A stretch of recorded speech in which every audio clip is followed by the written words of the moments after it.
wait, let me play that one. This one? Yes. Yeah. Thank you. That's fun. That's so sick. Probably have to snap it. Grab him here. Should maybe off a little bit.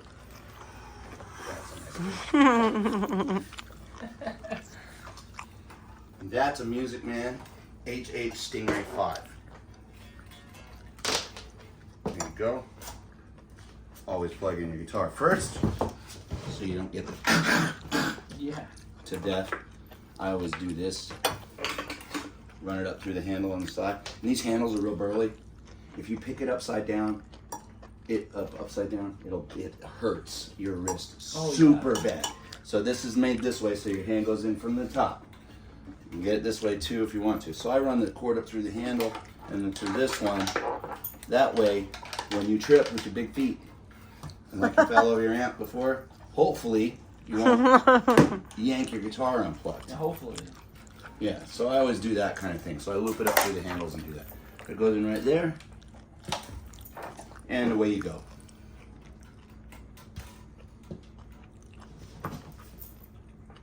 Volume's up. Okay, so you got volume, volume, tone. There we go. That's there. And okay. Nothing? You got no signal? Let me see that. Do I have bad cable? No. There you go. Put that back in. That's the other thing too. Always check and make sure they're all the way in. Okay, there you go. All right, and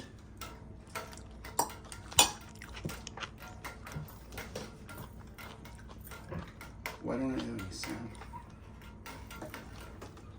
Is that?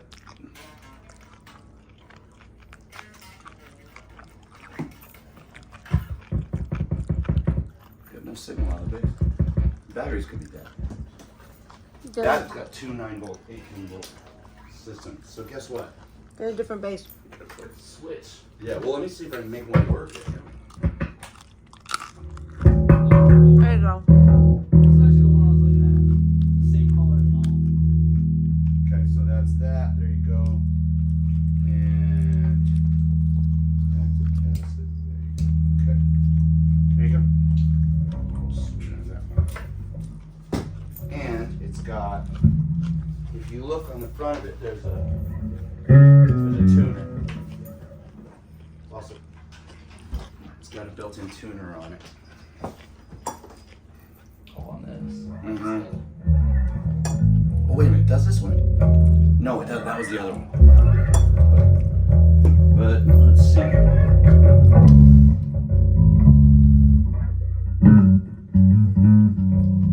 So there you are, about a good halfway point. So everything is 0.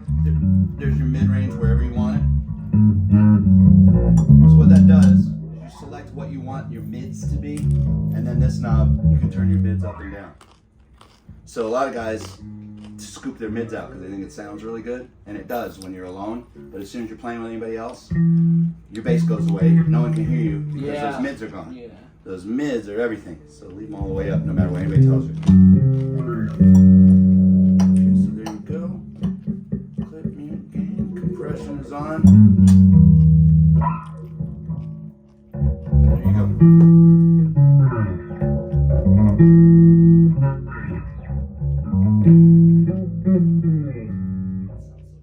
There you go. So, there you go. That's a pro rig, and it's all yours. Oh, come here. Thank you. Thank you. I love you, man. I love you more. Okay. Now, let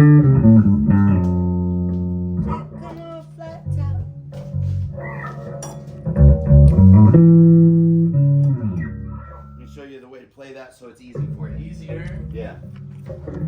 Okay. To get it to sound, you can do what you were doing, which is easy, but it starts on a D. You get that sound. You know that slide that you hear on the thing?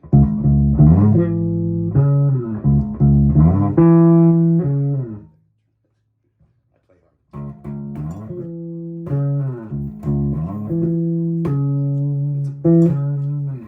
There's your D.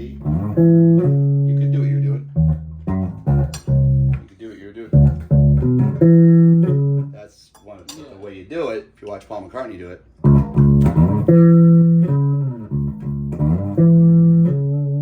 That's it.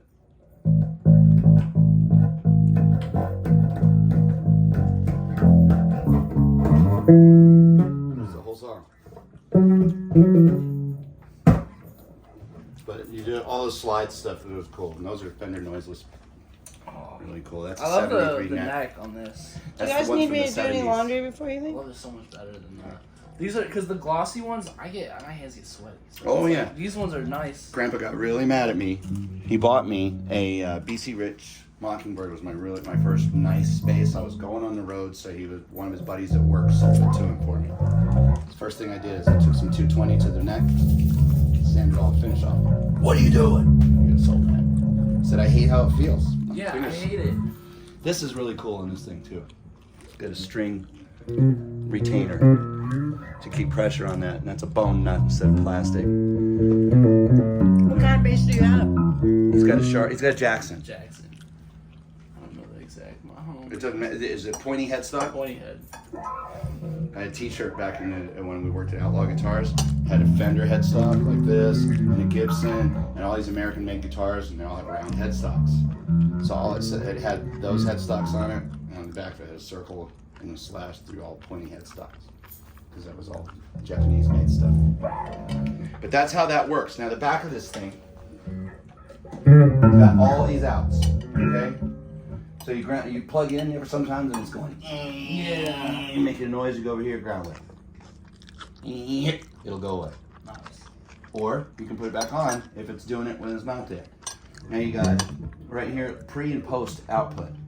Pre means if you get that's your signal that's going to go out to your front of house mixer, to the guy that's running your sound for you. And that's a direct out. It's called a DI. Okay. Now this, you want it on pre instead of post EQ, because if you give it pre, then it's going straight from your guitar and he can do what he wants to it out in front of the house. If you give it post EQ, you're giving him your signal that you got up here, which sounds good on stage, but it doesn't really sound as good out front of house. Yeah. So you want him to be able to, so you want that on pre, and mic level or line level, you don't want to give him a boosted signal, so you leave that on line. So all these right here should be right here. All these should just be left down. If you have questions on it, you can always call me. You won't remember all this crap. There's a lot of it. Yeah, you will, because I'm filming it. I'm setting it. Well, then, now, foot switch, you can get a foot switch for it where you can cut your compressor on and off or turn or mute it on and off. You got an effects loop if you like to use all that stuff. And the really cool thing, you can run this all. Do you have a tuner? I don't. If you have a tuner, if you get a tuner, I might have a tuner out in the garage. I'll look and see. If I do, then I can send it to you. But pedal tuner, you can leave that run out from here, and you can just look down and check. You don't have to rely on your ear. You just look at it. Yeah. And then right here. I have the one that just clips on. Those things. Those are awful. Yeah, but they're great though. All you got to do. The one I have is not. Make sure none other strings or other ring in at all. Yeah. So just, You can't do it. Yep. And do it harmonically. Always do it at your 12th fret, where the double dots are. You know how to do a harmonic note.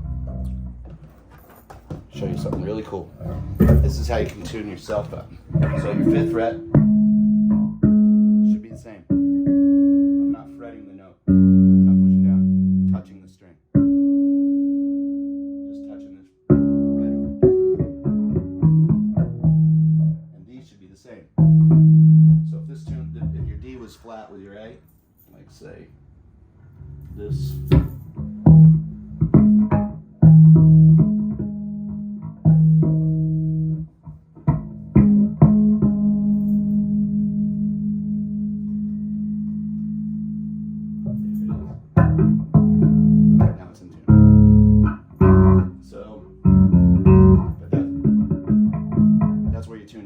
So once you got your reference note, you just tune the next one harmonically. So you touch the 12th fret, touch it, and it'll ring, and that note will go, you'll be able to look right at it. It'll just keep going. What you're doing right now when you go, whatever, it goes, do that, it's a pure tone. And it reads it. So it's easy. So when you touch it, that's what you do. That's how you do it. Sweet. Now, this right here, and then also this one, this amp, you don't have to plug it in. Most amps, if you don't have a speaker load on it, you'll burn up your amp. So if you just turn your amp on and let it sit there, it'll cook itself. Yeah. This one won't. Sweet. So what you can do is this has a headphone jack in the back. So you can put on headphones right in the back of it and plug in and play and just blow your brains out. It's great. It's a lot of fun. You got cables and all that stuff? Yeah. Okay. That was super informative. I know, but it's a lot I'm gonna to put it on. Send that to me. I But am. there's a lot of them. There's a lot of stuff on there, and Do you want to tell them about ohms load while you're at it? Yeah, very important. And it's silly. It sounds like stupid stuff. But if this amp is pushing, round number, 1,000 watts into 4 ohms, that means at 8 ohms it's only going to be pushing 500 watts, and at 16 ohms it's only going to be pushing 250. So this 1,000 watt amp is only giving this speaker 200 watts. So you have to match them up.